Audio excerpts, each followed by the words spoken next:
प्यारे बच्चों, good morning. इस शानदार सुबह में डेफिनेट इंटीग्रल की एक शानदार प्रॉपर्टी के साथ फिर हम हाजिर हैं तुम्हारे लिए। देखो हमने क्या क्या पढ़ चुके हैं। हमने पढ़ा था कि integral a to b f(x) dx is equal to integral a to b ft dt। Second property हमने पढ़ी थी integral a to b f(x) dx is equal to integral minus b to a f(x) dx। Third property हमने पढ़ी थी integral 0 to a f(x) dx is equal to integral 0 to a f a minus x dx। इसे नाम दिया था Kings property. इसी का generalisation हमने लिखा था कि integral a to b f(x) dx is equal to integral a to b f a plus b minus x dx। आज हम जो फिफ्थ प्रॉपर्टी पढ़ने जा रहे हैं उसका नाम है पीसवाइज फंक्शन प्रॉपर्टी। देखना ये प्रॉपर्टी क्या है, समझो इसका सिंपल सा प्रूफ, फिर इसके applications. If a less than c less than b then integral a to b f(x) dx is equal to integral a to c f(x) dx plus integral c to b f(x) dx। माने टुकड़े टुकड़े में function का integration किया जा सकता है, इसलिए यह पीस वाइज फंक्शन प्रॉपर्टी कहलाती है।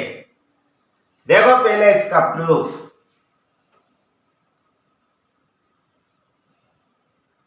Late phi x be a primitive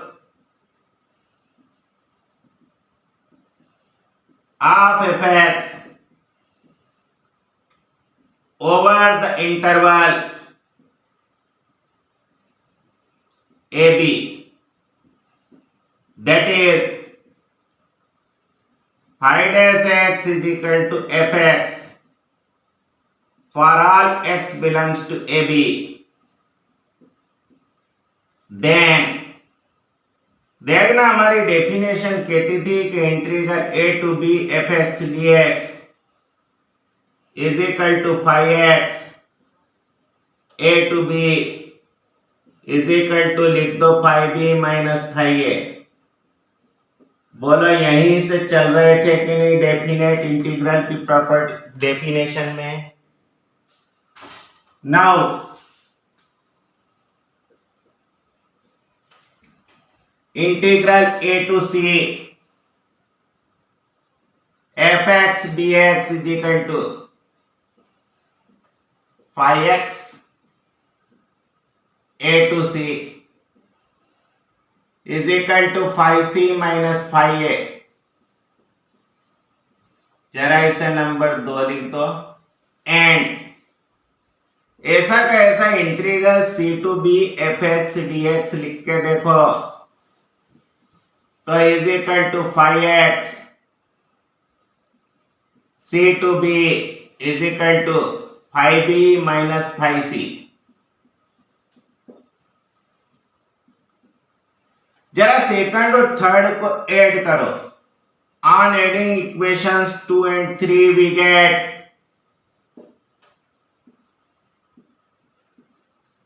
कर दो तो जरा ऐड। तो integral a to c f(x) dx plus integral c to b f(x) dx जरा ऐड करो तो देखो phi c से phi c गया, क्या बचा phi b minus phi a। जरा नंबर 1 में देखो phi b minus phi a कहीं integral a to b f(x) dx तो नहीं है। बोलो कर पाओगे कि नहीं ऐसा सिंपल सा प्रूफ? कभी आ गया एग्जाम में? इसी का जनरलाइजेशन देखो, मिटा दें इस तरफ।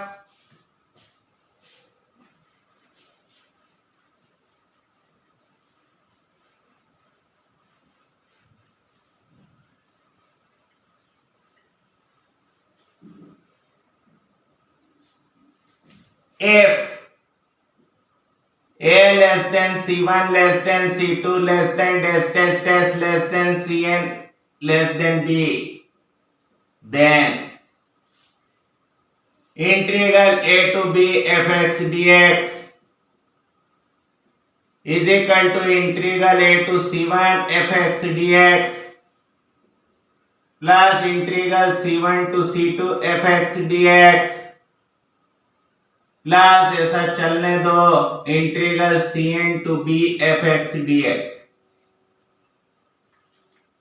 देखो कई फंक्शन ऐसे होते हैं जो टुकड़े टुकड़े में कंटीन्यूअस होते हैं। ऐसे function piecewise continuous function या सेक्शनली कंटीन्यूअस फंक्शन कहलाते हैं। जरा एक ऐसे फंक्शन का ग्राफ मैं यहां बना रहा हूं।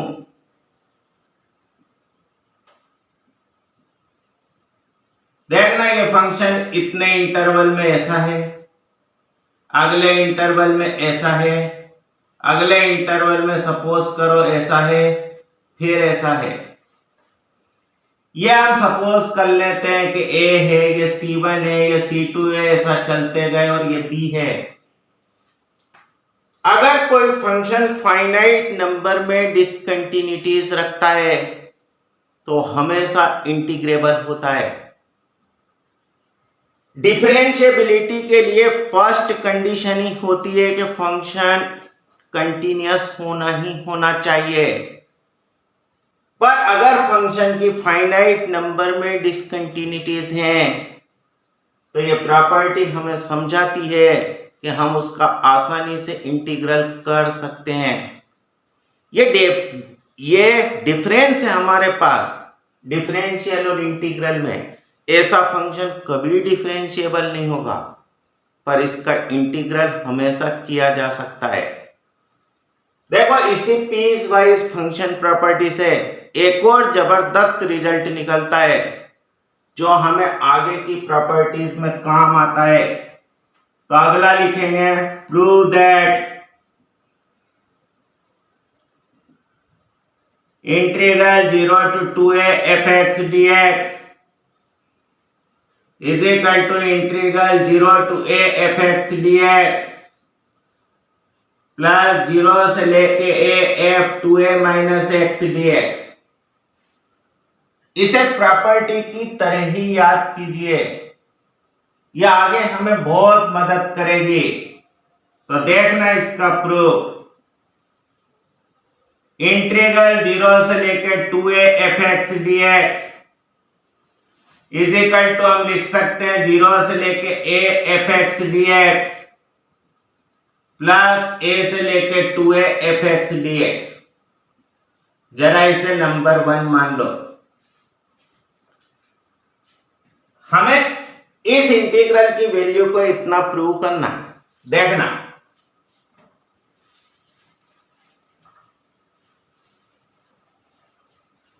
क्यों ना हम इसे I समझ लें। Let I is equal to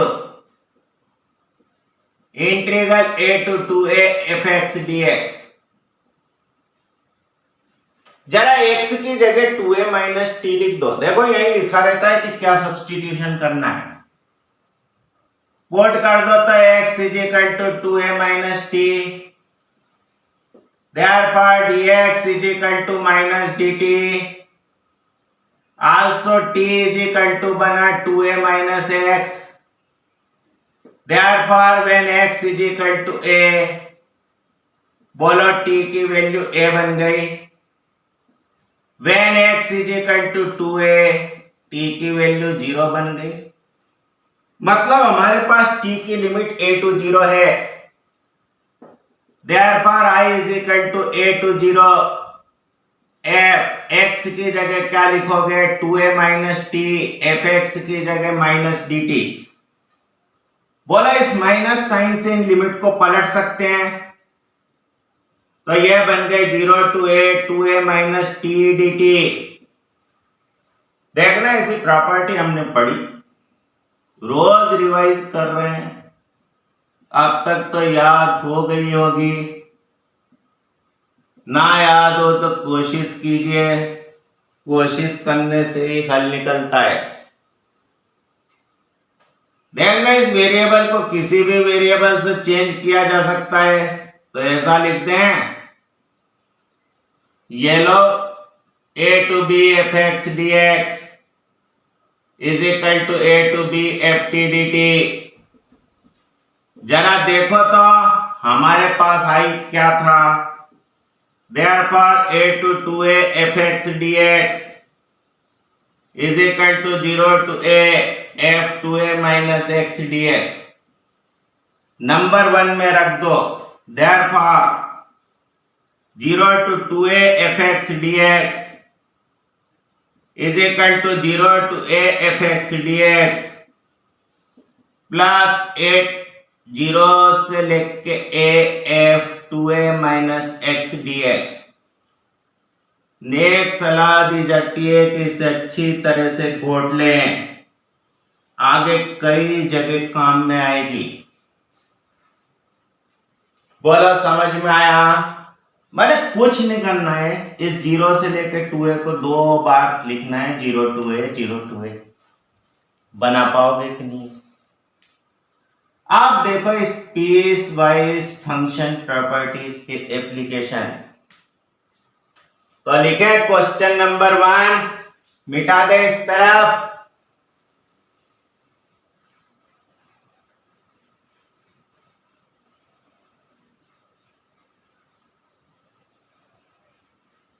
लिख दो तो जरा।